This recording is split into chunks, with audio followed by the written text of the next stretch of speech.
கர்த்தருடைய நாமம் மகிமைப்படுவதாக, கர்த்தருடைய நாமம் பரிசுத்தப்படுவதாக. இந்த நாளிலும் கர்த்தருடைய வார்த்தைக்குள்ளாக நம்ம கடந்து செல்லலாம். எசேக்கியேலின் தீர்க்கதரிசன புஸ்தகம் 18வது அதிகாரம், அந்த பகுதியிலிருந்து ஒரு சில காரியங்களை நம்ம பார்த்து கர்த்தருடைய கருத்தில் அர்ப்பணித்து நாமும் இன்றைக்கு எப்படி இருக்கும் என்று ஆராய்ந்து பார்த்து அவருடைய கருத்தில் விட்டு கொடுக்கலாம். அந்நாட்களில் வாழ்ந்த இஸ்ரவேலர்கள் தங்களுடைய முன்னோர்களின் பாவங்களினாலே தண்டிக்கப்படுவதாகவும், எனவே தேவன் அநீதி உள்ளவர் என்று அந்நாட்டில் இருந்த இஸ்ரவேலரும் யூதர்களும் எண்ணினார்கள். ஆனால் அவர்கள் தங்கள் முன்னோர்களுடைய பாவங்களை காட்டிலும் அதிக கேடான பாவங்கள் தங்களுக்குள் இருக்கிறது என்பதை அவங்க உணரவே இல்லை. அப்போது தங்கள் முன்னோர்களின் பாவங்களாலே தாங்கள் தண்டிக்கப்படுகிறார்கள் என்று, தேவன் அநீதியுள்ளவர் என்று நினைத்து கொண்டு தங்கள் பாவங்களை உணராமல் தொடர்ந்து பாவத்துக்குள்ளே இருக்கிறவங்க தேவனுடைய நித்திய அந்த நியாய தீர்ப்பிலிருந்து அடையாமல் போகவே முடியாது என்பதை இந்த 18வது அதிகாரம் அந்த உண்மையான அந்த சத்தியத்தை வெளிப்படுத்துகிறது. ஒரு அடிப்படையான அந்த சத்தியத்தை வெளிப்படுத்துகிறது. அப்போது பாவம் செய்கிற யாராக இருந்தாலும் சரி, அவருடைய நித்திய அந்த நியாய தீர்ப்புக்கு தப்பி போகவே முடியாது என்பதை அடிப்படையான சத்தியம் இந்த அதிகாரம் முழுவதிலும் நமக்கு காண்பிக்கிறது. வாசிக்கலாம். 18வது அதிகாரம் 2-3 வசனங்களை வாசிக்கலாம். பக்கம் 979, எசேக்கியேலின் தீர்க்கதரிசன புஸ்தகம் 18வது அதிகாரம் 2-3 வசனங்கள். பிதாக்கள் திராட்சை காய்களை தின்றார்கள், பிள்ளைகளின் பற்கள் கூசி போயின என்னும் பழமொழியை நீங்கள் இஸ்ரவேல் தேசத்தை குறித்து சொல்லுகிறது என்ன? இனி இஸ்ரவேலில் இந்த பழமொழியை சொல்வது இல்லை என்பதை என் ஜீவனை கொண்டு சொல்லுகிறேன் என்று கர்த்தராகிய ஆண்டவர் உரைக்கிறார். இப்போ இங்கே பார்க்கிறோம், அன்றைய நாளில் இருந்த அந்த ஜனங்களின் ஒரு உணர்வில்லாத அந்த பாவ காரியம், தாங்கள் முன்னோர்களுடைய பாவங்களினாலே தண்டிக்கப்படுகிறார்கள் என்று எண்ணினார்கள். அது மாத்திரமில்லை, அந்த பாவங்களில் தொடர்ந்து அங்கே நிலைத்திருந்தாங்க. இன்றைக்கு ஆராய்ந்து பார்க்கலாம். நாமும் அவர் நீதியுள்ள தேவன், ஏசாயா தீர்க்கதரிசனத்தில் வாசிக்கிறோம், அவர் நியாயமாய் நீதி செய்கிற கர்த்தர், நித்திய நியாயாதிபதி கர்த்தர், அவர் நீதிபரர் கர்த்தர், அவர் ராஜா என்று ஏசாயா தீர்க்கதரிசனத்தில் சொல்லுகிறோம். அவர் முகத்தை பார்த்து நியாயம் தீர்க்கிறவர் அல்லவே. 2 கொரிந்தியர் 5:10 இவ்விதமாக வாசிக்கிறோம். 2 கொரிந்தியருக்கு எழுதின நிருபம் 5வது அதிகாரம் 10வது வசனம். பக்கம் புதிய ஏற்பாடு 248வது பக்கம் 248, 2 கொரிந்தியர் புஸ்தகம் 5வது அதிகாரம் 10வது வசனம். ஏனென்றால் சரீரத்தில் அவனவன் செய்த நன்மைக்காவது தீமைக்காவது தக்க பலனை அடையும்படிக்கு நாம் எல்லாரும் கிறிஸ்துவின் நியாயஸ்தானத்திற்கு முன்பாக வெளிப்பட வேண்டும். அப்போ எல்லாரும் யார் இருந்தாலும் சரி, அவங்க செய்த அந்த கிரியைகளுக்கு கர்த்தருக்கு முன்பாய் அவங்க உத்தரவாதிகளாக இருக்கணும். அவங்க செய்த கிரியைகளுக்கு அவங்க தான் உத்தரவாதி. மற்றவருடைய பாவங்களுக்கு நான் உத்தரவு சொல்ல முடியாது. தேவன் அப்படியாய் நீதியாய் நியாயத்திருக்கிற தேவன். 3வது வசனத்தில் வாசிக்கிறோம், எசேக்கியேல் 18:3. இனி இஸ்ரவேலில் இந்த பழமொழியை சொல்வது இல்லை என்பதை என் ஜீவனை கொண்டு சொல்கிறேன் என்று கர்த்தராகிய ஆண்டவர் உரைக்கிறார். அப்போது உபாகமம் 20:5 வாசிக்கிறோம். உபாகமம் 20:5 இந்த பழமொழி எப்படி அவங்க நினைத்திருக்க கூடும் என்று ஒரு சில வேத வல்லுநர்கள் சொல்லுகிறார்கள். யாத்திராகமத்தின் புஸ்தகம் 20வது அதிகாரம் 5வது வசனம், பக்கம் 95. நீ அவைகளை நமஸ்கரிக்கவும் சேவிக்கவும் வேண்டாம். உன் தேவனாகிய கர்த்தராய் இருக்கிற நான் எரிச்சல் உள்ள தேவனாய் இருந்து என்னை பகைக்கிறவர்களை குறித்து பிதாக்களுடைய அக்கிரமத்தை பிள்ளைகளிடத்தில் 3ஆம் 4ஆம் தலைமுறை மட்டும் விசாரிக்கிறவராய் இருக்கிறேன். இதே வார்த்தையை உபாகமத்தின் புஸ்தகம் 5:9 வாசிக்கிறோம். அப்போ இதை மையமாய் கொண்டு அந்நாட்களில் இருந்த இஸ்ரவேலர் யூதர்கள், தேவன் நம் பிதாக்களுடைய பாவங்களை நம்மிடத்தில் விசாரிக்கிறார் என்று, அவர்களுடைய பாவங்களை, முற்பிதாக்களின் பாவங்களை காட்டிலும் கேடான பாவங்கள் இருக்கிறது என்று உணர்ந்து கொள்ளாமல் தேவனை அநீதி உள்ளவர் என்று எண்ணினார்கள். பெற்றோர்களின் பாவங்கள் பிள்ளைகளிடத்தில் விசாரிக்கப்படும் என்று இந்த 2 பகுதிகளும் சொல்கிறது. இதை வைத்து தான் அந்த பழமொழி சொல்லப்படுகிறது என்று பார்க்கிறோம். ஆனால் இந்த பகுதியில் முற்பிதாக்களின் பாவங்கள் பிள்ளைகளிடத்தில் விசாரிக்கப்படுகிறது இல்லை. அப்போ தங்களுடைய பாவங்களுக்கு அவங்கவுங்க தான் உத்தரவாதி என்று, தண்டிக்கப்பட வேண்டும் என்று இந்த எசேக்கியேல் தீர்க்கதரிசி தெளிவாக காண்பிக்கிறார். அது மாத்திரமில்லை, பிள்ளைகள் தண்டிக்கப்பட வேண்டும் என்று குறிப்பிடப்படவும் இல்லை என்று எசேக்கியேல் தெளிவாய் காண்பிக்கிறார். தங்களுடைய பாவங்களுக்காக இயேசு கிறிஸ்துவை ஏற்றுக்கொண்டு நீதி உள்ள வாழ்க்கை வாழ்கிறவரை மறுதலிக்கிறவர்கள் நிச்சயமாய் தேவனுடைய அந்த நீதி உள்ள நியாய தீர்ப்புக்கு தப்பவே முடியாது என்பதை உணர்ந்து கொள்ளும்படியாய் சொல்லப்படுகிறது. இதை வைத்து நாம் இன்றைக்கு பார்க்கலாம் ஒரு சில காரியங்களை. அப்போ ரோமர் 6:23 விதமாய் சொல்லுகிறது. ரோமருக்கு எழுதின நிருபம் 6வது அதிகாரம் 23வது வசனம், பக்கம் 214, கடைசி வசனம். பாவத்தின் சம்பளம் மரணம், தேவனுடைய கிருபை வரமோ நம்முடைய கர்த்தராகிய இயேசு கிறிஸ்துவினால் உண்டான நித்திய ஜீவன். இப்போ நிச்சயமாய் அவங்களுடைய கிரியைக்கு தக்கதான பலன் அவர் வரும் பொழுது வரும். அவருடைய அந்த நியாய ஸ்தானத்துக்கு முன்பாய் நம்ம எல்லாரும் ஒரு நாள் வெளிப்பட வேண்டியதாக இருக்கிறது. அப்போ அவங்களுடைய செய்த கிரியைகளுக்கு செயல்களுக்கு தக்கதாக தான் அவர் நியாயம் விசாரிக்க போகிறார். முற்பிதாக்களுடைய பாவங்களை என்னிடத்தில் அவர் விசாரிக்க போகிறதில்லை. ஆனாலும் என்னுடைய பாவங்களையும் கர்த்தராகிய இயேசு கிறிஸ்து தம்முடைய சிலுவையில் சுமந்து எல்லாருடைய இந்த பூமியின் அனைத்து பாவங்களையும், எல்லா மனுஷனுடைய பாவங்களையும் தம்மேல் சுமந்து கொண்டு அவர் விடுதலையாக்கினார். யாரெல்லாம்னா கூட பார்க்கலாம். முதலாவது, நீதிமான் தன் விசுவாசத்தினாலே நீதிமான் பிழைப்பான் என்று வேதம் சொல்லுகிறது. ஆபகுக்கு 2:4 விதமாய் வாசிக்கிறோம். ஆபகுக்கு 2:4, பக்கம் 1084, 2வது அதிகாரம் 4வது வசனம். இதோ அகங்காரியாய் இருக்கிறானே அவனுடைய ஆத்துமா அவனுக்குள் செம்மையானதல்ல, தன் விசுவாசத்தினாலே நீதிமான் பிழைப்பான். இதே வார்த்தையை எபிரேயர் 10:38, கலாத்தியர் 3:11, ரோமர் 1:17 வாசிக்கிறோம். அப்போ தன் விசுவாசத்தினாலே நீதிமான் பிழைப்பான். வாசிக்கலாம். எசேக்கியேலின் தீர்க்கதரிசன புஸ்தகம் 18வது அதிகாரம் 5 முதல் 9 வரைக்கும் வாசிக்கலாம்.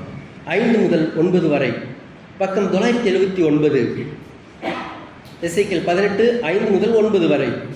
ஒருவன் நீதிமானாயிருந்து நியாயத்தையும் நீதியையும் செய்து மலைகளின் மேல் சாப்பிடாமலும் இஸ்ரவேல் வம்சத்தாரின் நரகலான விக்கிரங்களுக்கு நேராக தன் கண்களை ஏறெடுக்காமலும் தன் அயலானுடைய மனைவியை தீட்டுப்படுத்தாமலும் தூர ஸ்திரியோடு சேராமலும் ஒருவனையும் ஒடுக்காமலும் கொள்ளையிடாமலும் இருந்து கடன் வாங்கினவனுக்கு அடைமானத்தை திரும்ப கொடுத்து தன் அப்பத்தை பசிக்கிறவனுக்கு பங்கிட்டு வஸ்திரம் இல்லாதவனுக்கு வஸ்திரம் தரிப்பித்து வட்டிக்கு கொடாமலும் பொலிசை வாங்காமலும் அநியாயத்துக்கு தன் கையை விலக்கி மனிதருக்குள்ள வழக்கை உண்மையாய் தீர்த்து என் கட்டளைகளின்படி நடந்து என் நியாயங்களை கைக்கொண்டு உண்மையாய் இருப்பானாகில் அவனே நீதிமான், அவன் பிழைக்கவே பிழைப்பான் என்று கர்த்தராகிய ஆண்டவர் சொல்லுகிறார். இப்போ நம்ம இந்த பூமியில் இருக்கிறோம், நமக்குள்ள ஜீவன் இருக்கிறது, நாம் பிழைத்து இருக்கிறோம். ஒருவேளை உலகத்தின் பிரகாரமாய் பிழைப்பதற்கு ஒரு சில சோர்ஸ் தேவை, ஒரு பொருளாதாரம் தேவை.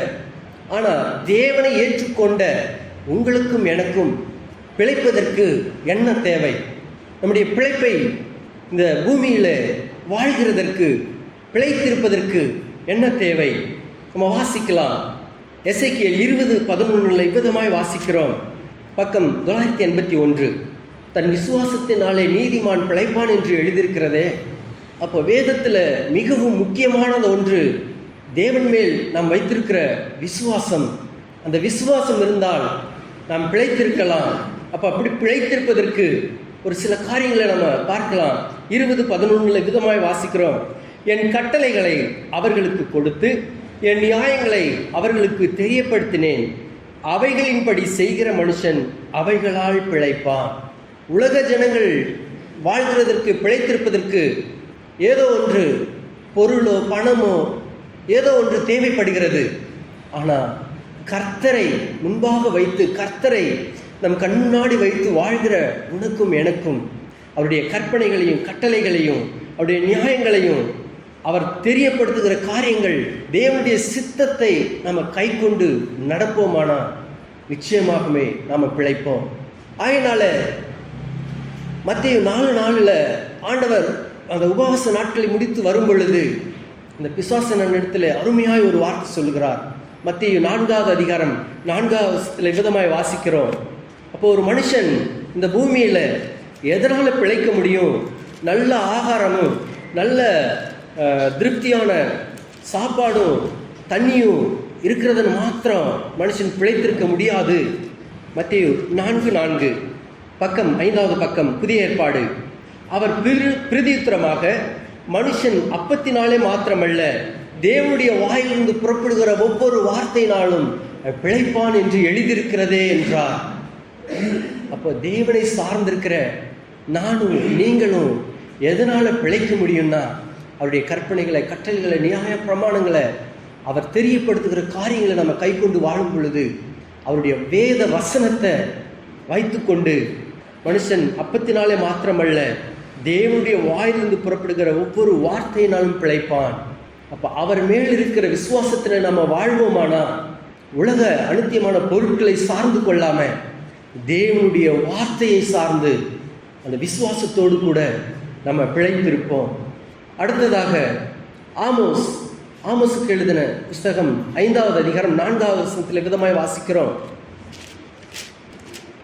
யோவேலுக்கு எழுதின புஸ்தகம் ஆமோஸ் 5வது அதிகாரம் 4வது வசனத்தில் விதமாய் வாசிக்கிறோம். பக்கம் 1066, பக்கம் 1066. ஆமோஸுக்கு எழுதின புஸ்தகம் 5வது அதிகாரம் 4வது வசனம். கர்த்தர் இஸ்ரவேல் வம்சத்தாருக்கு சொல்லுகிறது என்னவென்றால், என்னை தேடுங்கள் அப்பொழுது பிழைப்பீர்கள். என்னை தேடுங்கள் அப்பொழுது பிழைப்பீர்கள். இப்போ இன்னைக்கு இந்த பூமியில் இருக்கிற ஜனங்கள் தாங்கள் பிழைப்பதற்கு தங்கள் ஜீவிய காலங்கள் எல்லாம் வேலைகளுக்காய் காலை முதல் இரவு மட்டும் ஓயாம அவங்க உழைத்து கொண்டே இருக்கிறாங்க, தேடிக்கொண்டே இருக்கிறாங்க, எப்படியெல்லாம் வாழலாம் அப்படின்னு தேடிக்கொண்டே இருக்கிறாங்க. ஆனால் கர்த்தரை தம் உள்ளத்தில் வைத்து வாழ்கிற தேவ ஜனங்கள், தேவனை விசுவாசித்து வாழ்கிறவர்கள் தேவனை தேடும் பொழுது அவர்கள் பிழைப்பார்கள். முதலாவது பார்த்தோம், அவருடைய கற்பனைகளை, கட்டளைகளை, நியாய பிரமாணங்களை, சத்திய வார்த்தை, வேத வசனத்தை நம்ம சார்ந்து கொள்ளும் பொழுது நம்ம பிழைத்திருக்க முடியும். அடுத்ததாக பார்க்குறோம், அவரை தேடும் பொழுது நம்ம பிழைத்திருக்க முடியும். மூன்றாவதாக யோவான் 5:25 விதமாய் வாசிக்கிறோம். சுவிசேஷ யோவான் 5வது அதிகாரம் 25வது வசனம். பக்கம் புதிய ஏற்பாடு 131வது பக்கம் 5:25. மரித்தோர் தேவகுமாரனுடைய சத்தத்தை கேட்கும் காலம் வரும், அது இப்பொழுதே வந்திருக்கிறது, அதை கேட்கிறவர்கள் பிழைத்திருப்பார்கள் என்று மெய்யாகவே மெய்யாகவே உங்களுக்கு சொல்லுகிறேன். அப்போ மரித்தோர் தேவகுமாரனுடைய சத்தத்தை கேட்கும் காலம் வரும். இப்போ மரித்தோர்னா யாரு? தேவனுடைய ஆவி இல்லாம, தேவ பயம் இல்லாம, தேவன் இல்லாம இன்றைக்கு எத்தனையோ ஜனங்கள் கர்த்தர் இல்லாம, இயேசு இல்லாம அவர்கள் வாழ்கிறார்கள். ஆனால் ஆவிக்குரிய ரீதியிலே மரித்தவர்களாய், செத்தவர்களாய் இருக்கிறார்கள்.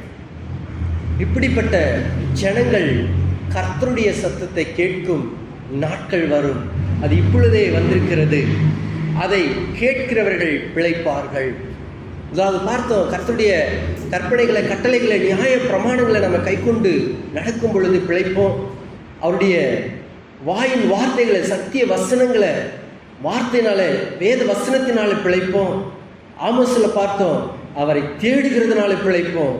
இங்கே பார்க்கிறோம், அவருடைய வார்த்தையை நம்ம கேட்டுக்கொண்டு இருக்கும் பொழுது அவருடைய ஜீவன் நமக்குள்ளே இருக்கும், நாம் பிழைத்திருப்போம். அப்போ எந்த சூழ்நிலையிலையும் அவர் பேசுகிற அந்த சத்தத்தை நம்ம கேட்கிறோமா? நீதிமொழியின் புஸ்தகம் 4வது அதிகாரம் 4வது வசனத்தில் விதமாய் வாசிக்கிறோம். நீதிமொழிகள் 4:4, பக்கம் 765. நீதிமொழியின் புஸ்தகம் 4வது அதிகாரம் 4வது வசனம். அவர் எனக்கு போதித்து சொன்னது, என் இருதயம் என் வார்த்தைகளை காத்து கொள்ள கடவது. உன் இருதயம் என் வார்த்தைகளை காத்து கொள்ள கடவது. என் கட்டளைகளை கைக்கொள், அப்பொழுது பிழைப்பாய்.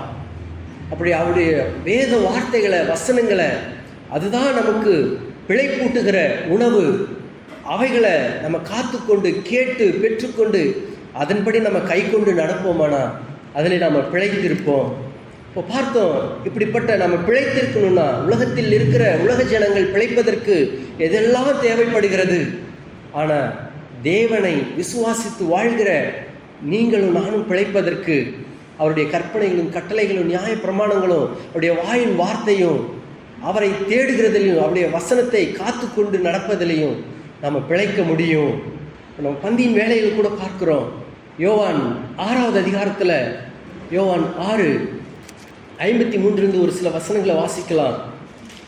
யோவான் 6வது அதிகாரம்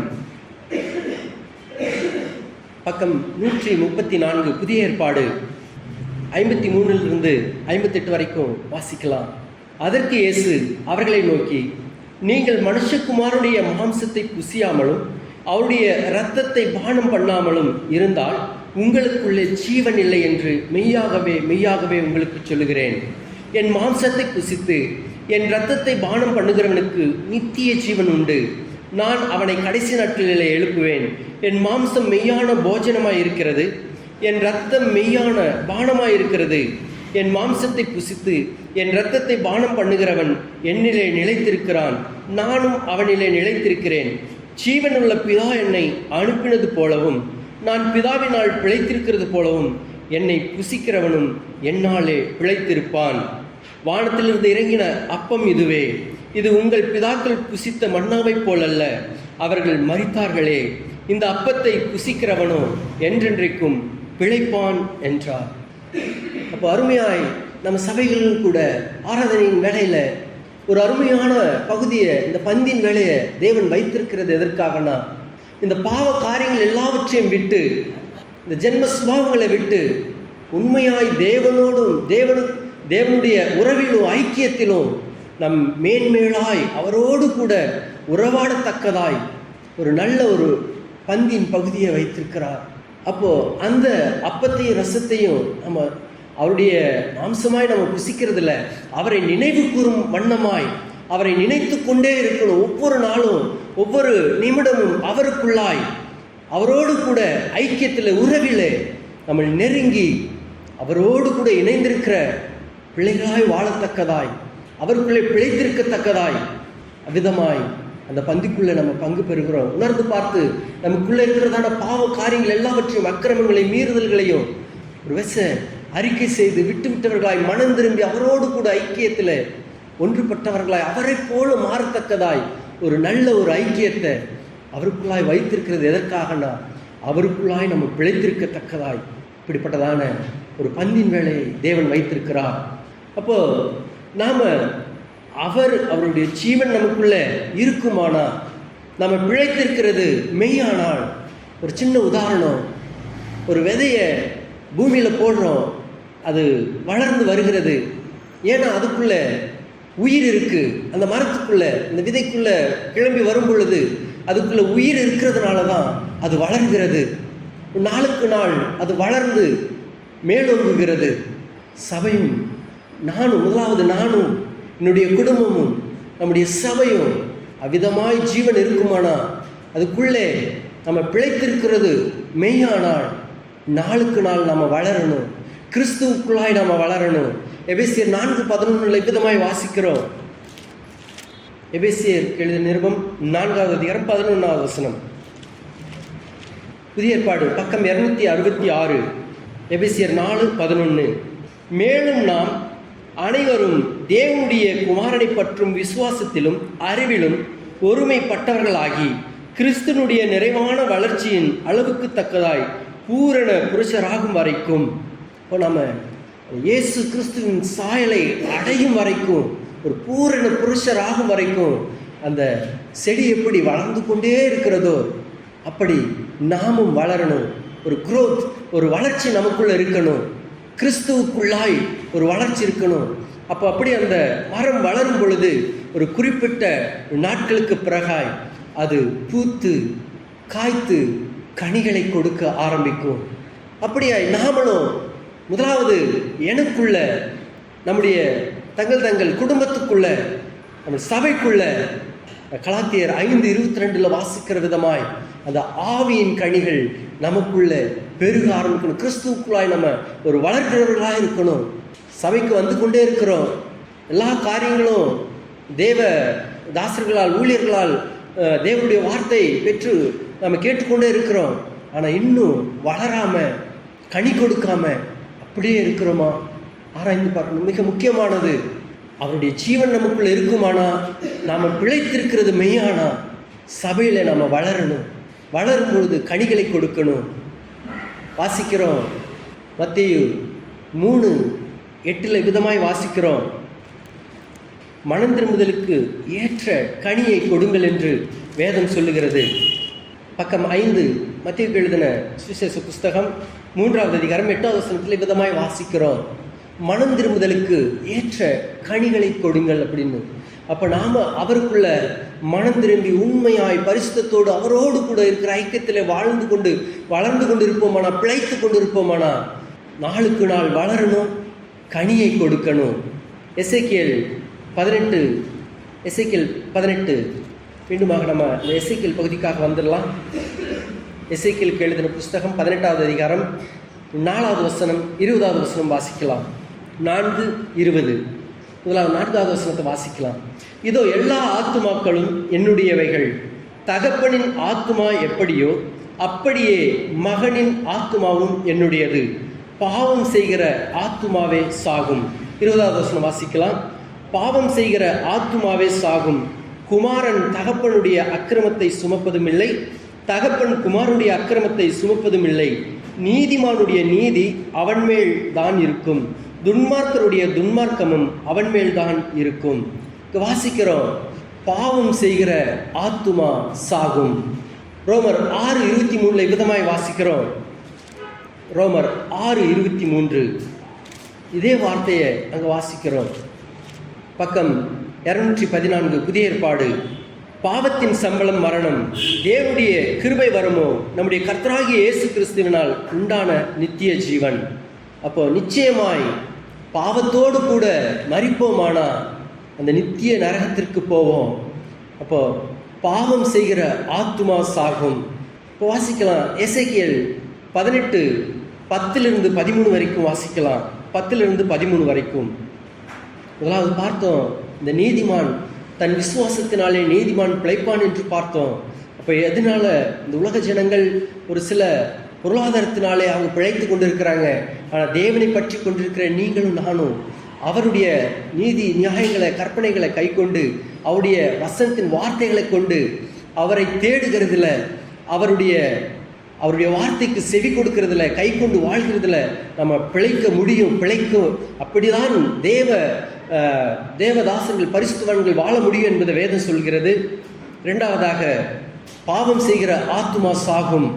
10-13 வரைக்கும் வாசிக்கலாம். பக்கம் 979. ஆனாலும் அவனுக்கு ஒரு குமாரன் பிறந்து, அவன் கள்ளனும் இரத்தம் சிந்துகிறவனும் மேற்சொல்லிய கடமைகளின்படி நடவாமலும் இவைகளின் ஒன்றுக்கொப்பானதை செய்கிறவனுமாயிருந்து மலைகளின் மேல் சாப்பிட்டு தன் அயலானுடைய மனைவியை தீட்டுப்படுத்தி சிறுமையையும் எளிமையுமானவனை ஒடுக்கி கொள்ளைக்காரனாயிருந்து அடைமானத்தை திரும்ப கொடாமல் நரகலான விக்கிரகங்களுக்கு நேராக தன் கண்களை ஏறெடுத்து அருவருப்பானதை செய்து வட்டிக்கு கொடுத்து பொலிசை வாங்கினாள். அவன் பிழைப்பானோ? அவன் பிழைப்பதில்லை. இந்த எல்லா அருவருப்புகளையும் செய்தானே, அவன் சாகவே சாவான். அவன் இரத்தப்பழி அவன் மேல் இருக்கும்.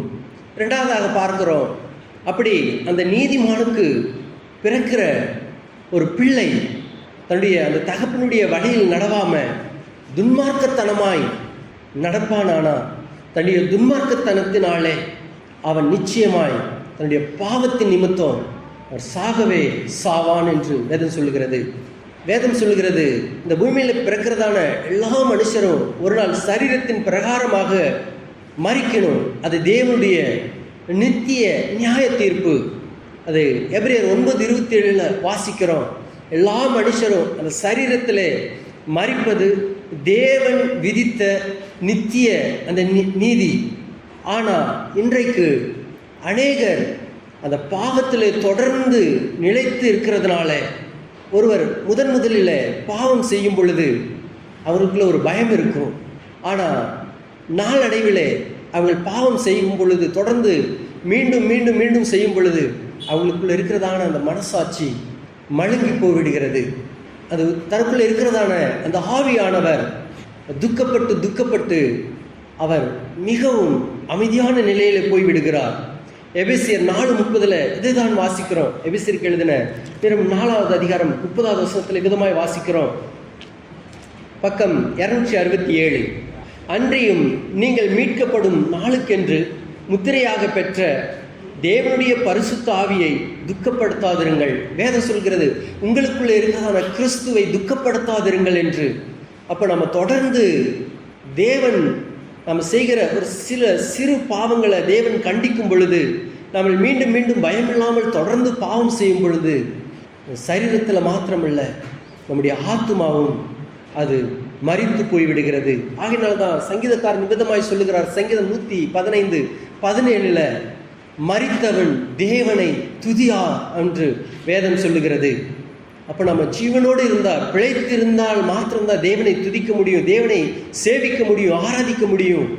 ஆனால் நமக்குள்ளே இருக்கிறதான ஒரு சிறு பாவங்கள் நம்முடைய ஆத்துமாவை, நம்முடைய மனசாட்சியை முற்றிலும் அதை மரித்ததாய் ஆக்கிவிடும். அந்த ஆவிக்குரிய ஜீவியம் இல்லாமல் அந்த ஆத்துமா மரித்து போய்விடுகிறது. எசேக்கியேல் 18:23 இவ்விதமாய் வாசிக்கிறோம். 18:23 பக்கம் 980. துன்மார்க்கன் சாகிறது எனக்கு எவ்வளவேனும் பிரியமோ, அவன் தன் வழியை விட்டு திரும்பி பிழைப்பது அல்லவோ எனக்கு பிரியம் என்று கர்த்தராகிய ஆண்டவர் சொல்லுகிறார். அப்போ அந்த துன்மார்க்கன் தன் துன்மார்க்கத்திலே மரித்து போகிறது தேவனுக்கு எவ்வளவேனும் பிரியமே இல்லை. அவன் மனம் திரும்பி தன்னுடைய பாவங்களை விட்டு அவன் பிழைத்திருக்கிறதா தேவன் விரும்புகிறார். லூக்கா 15வது அதிகாரத்தில் இதை வாசிக்கிறோம். ஒரு பாவி மனம் திரும்பி தேவனிடத்தில் வரும் பொழுது லூக்கா 15:7 வாசிக்கலாம்.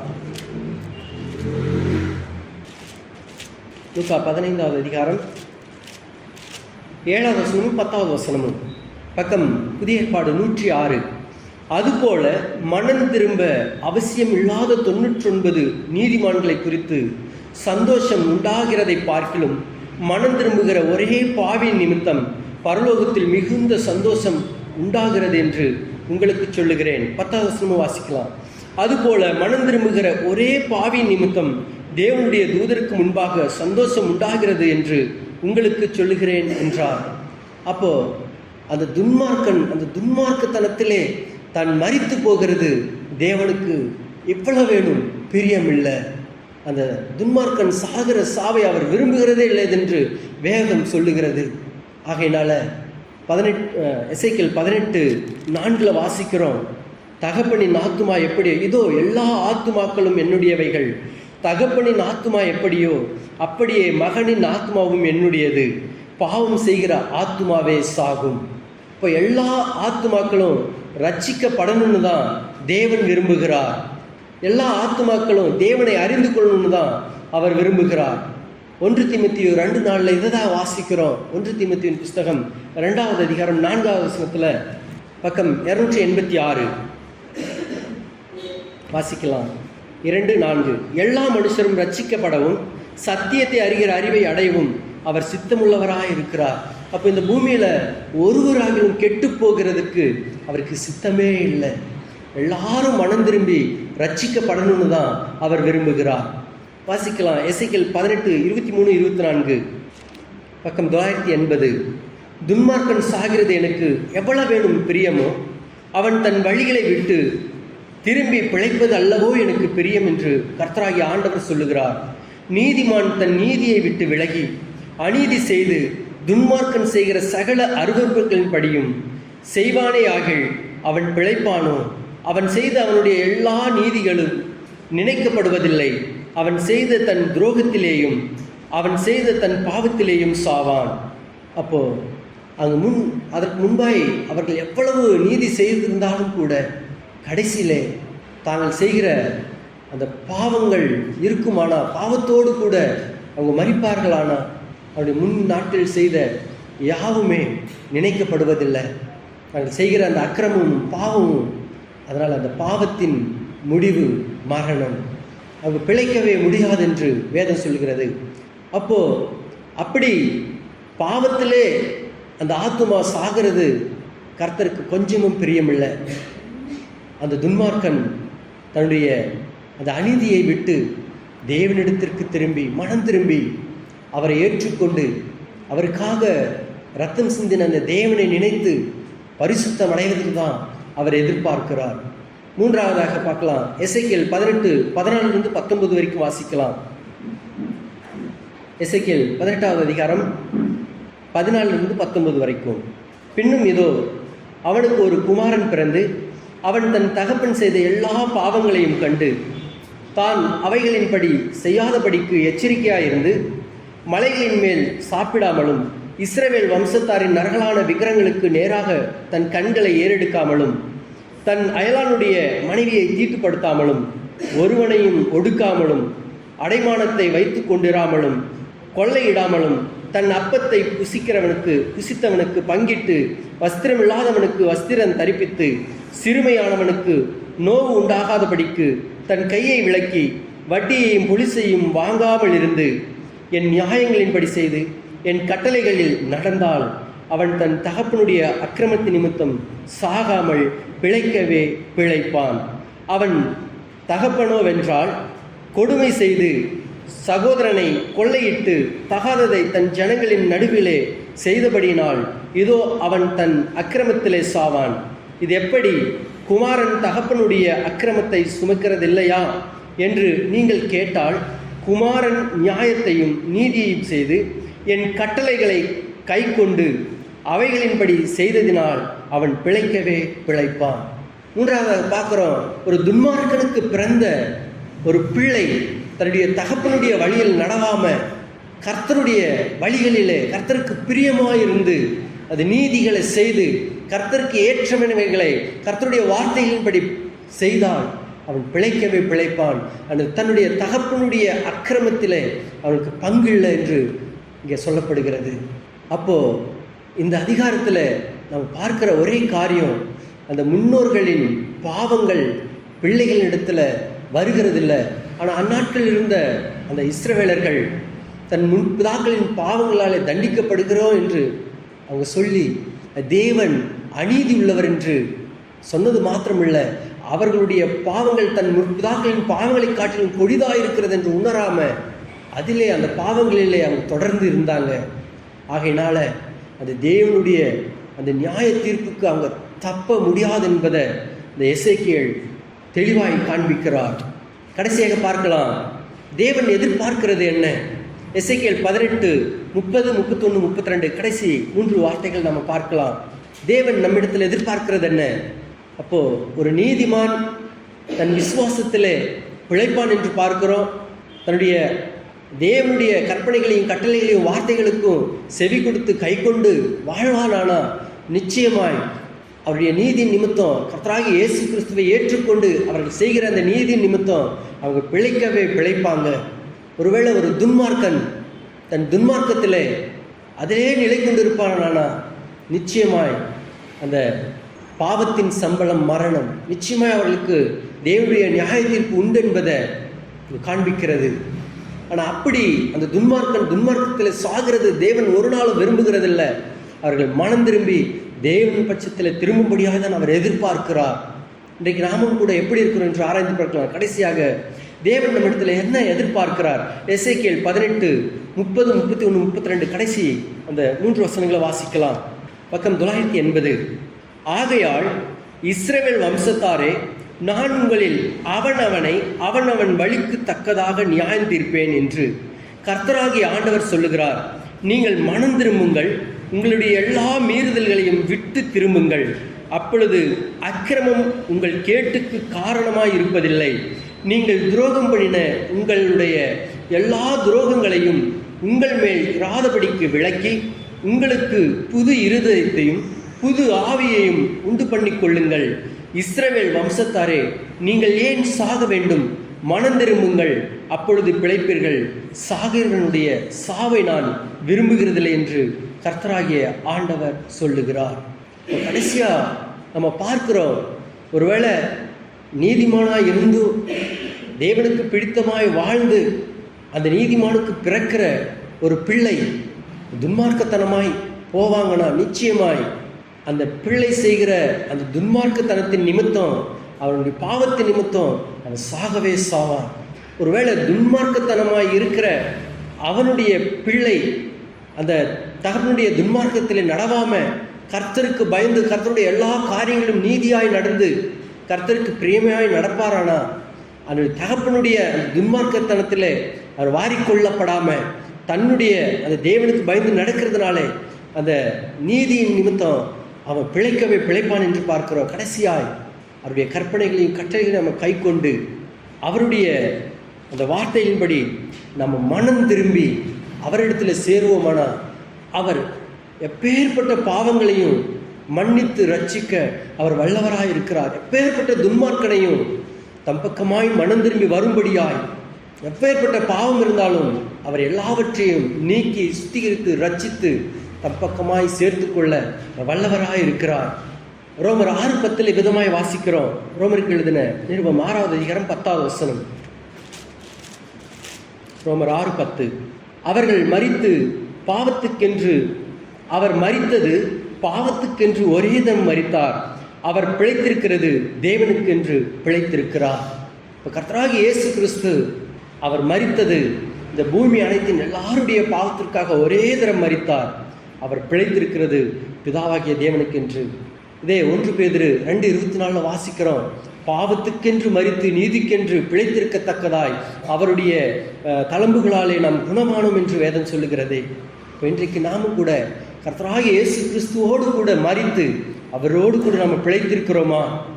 அவரோடு கூட நம்ம பிழைத்திருக்கிறோமா? கலாத்தியர் 2:20 வாசிக்கிறோமே, நாம் பிழைத்திருக்கிறது நான் அல்ல, அவரே என்னில் பிழைத்திருக்கிறார், அவருக்கென்று நம்ம பிழைத்திருக்கணும். ரோமர் 14 7 8 9 வாசிக்கிறோம். அந்த காலங்களையும் நாட்களையும் குறித்து பார்க்கும் பொழுது நம்ம வாழ்கிறது நமக்காக இல்லை. ஒருவேளை நம்ம மரித்தாலும் நமக்காக இல்லை, நம்ம வாழ்ந்தாலும் மரித்தாலும் அது கர்த்தராகிய இயேசு கிறிஸ்துவுக்காக என்று நம்ம வாழ்ந்து அவருக்காய் நம்ம இந்த பூமியிலே பிழைத்திருக்கணும். கேட்ட வார்த்தைகளுக்கு நம்ம அர்ப்பணித்து செபிக்கலாம். மோகன் பிரதர் வந்து கேட்ட வார்த்தைகளுக்கு நம்ம அர்ப்பணித்து செபித்து முடிக்கலாம். பிரதர் செபிக்கும் பொழுது நம்ம கூட சேர்ந்து அர்ப்பணித்து ஒப்பு கொடுக்கலாம். அர்ப்பணித்து செபிப்போம். ஒரே ஒரு காரியத்தை முக்கியமாக தேவன் நமக்கு சொல்லி காட்டினார். யாத்திரா 20:5 பிதாக்களுடைய அக்கிரமத்தை நான் பிள்ளைகளிடத்தில் 4ஆம் 5ஆம் தலைமுறை மற்றும் சரப்புன்னு சொன்னார். நியாயப்பிரமாணத்தில் அப்போ அப்படியே இருந்துச்சு. ஆனால் இந்த காலத்தில், கிறிஸ்துவின் காலத்தில் ஒரே ஒரு காரியம், யார் பாவம் செய்கிறாங்களோ அவங்க தண்டிக்கப்படுவாங்க. அப்போது 4000 வருஷம் 6000 வருஷங்களுக்கு முன்பாக ஒரு அப்பா தப்பு செஞ்சுட்டா 3ஆம் 4ஆம் தலைமுறை மட்டும் ஏறத்தாழ 400 வருஷங்கள் வந்து அந்த குடும்பம் வந்து பாவத்தோட தண்டனையிலே வாழ்ந்துட்டு இருப்பாங்க. அது அவங்களுக்கு தெரியவே தெரியாது. 4 தலைமுறை கழிச்சு யாருனால இந்த தண்டனையை அனுபவிக்கிறோம், யாருனால இந்த கஷ்டத்தை அனுபவிக்கிறோன்னு சொல்லி அவனுக்கே தெரியாது. அந்த தலைமுறை கூட நல்லா இருந்திருப்பாங்க. ஆனால் நல்லா இருந்தாலும் கூட, நன்மையான நீதிமானாக இருந்தால் கூட, அவங்க தகப்பனுடைய பாவத்தை நிமித்தம் 400 வருஷங்கள் வந்து அவங்க தேவனுடைய உதவி இல்லாமல் ஒரு பாதுகாப்பு இல்லாமல் வாழ்ந்துட்டு இருப்பாங்க. ஆனால் இன்றைக்கி அதை விட என்ன அப்படின்னா, அப்பப்போவே அது கிறிஸ்துவ உண்மையாக நேசிப்போம்னா அடுத்த நிமிஷமே ஆண்டவர் தண்டிக்கிறார். எதுக்காகனா, தகப்பன் சிச்சியாத புத்திரன் உண்டு என்று சொல்லி நம்ம பார்க்குறோம். அப்போ அது பெரிய ஒரு கிருபைங்க. அப்போது தவறு செய்யும் பொழுது 400 வருஷங்கள் தண்டிக்கப்படுவது நல்லதா, அது தவறு பண்ணும் பொழுது அப்போவே தண்டிக்கப்படுவது நல்லதா? அப்போவே தண்டிக்கப்படுவது நல்லது. அதான் ஆண்டவர் சொல்கிறாரு, நம்ம பாவம் செய்யாமல் இருக்கணும். பாவம் செய்யாத நம்ம நிச்சயமாக சாகும் அப்படின்னு சொல்லுது. பாவத்தின் சம்பளம் மரணம். நம்ம செய்கிறதுனால நம்ம பிள்ளைங்களுக்கு மட்டுமில்லை, நமக்கே பெரிய பாதிப்பு உண்டாகும். ஆகவே நீதிமானாக நின்று தேவசனத்தை அர்ப்பணித்து நம்ம செபிப்போம். அன்புள்ள ஆண்டவரே, அருமையான இந்த மாலை நேரத்திலே இந்த வார்த்தைகளுக்காக நாங்கள் நன்றி செலுத்துகிறோம்ப்பா. பாவம் செய்கிற ஆத்மா சாகும் என்று சொல்லி தேவனுடைய நியாயங்களையும் பிரமாணங்களையும் நீர் எங்களுக்கு எழுதி கொடுத்திருக்கிறீர்.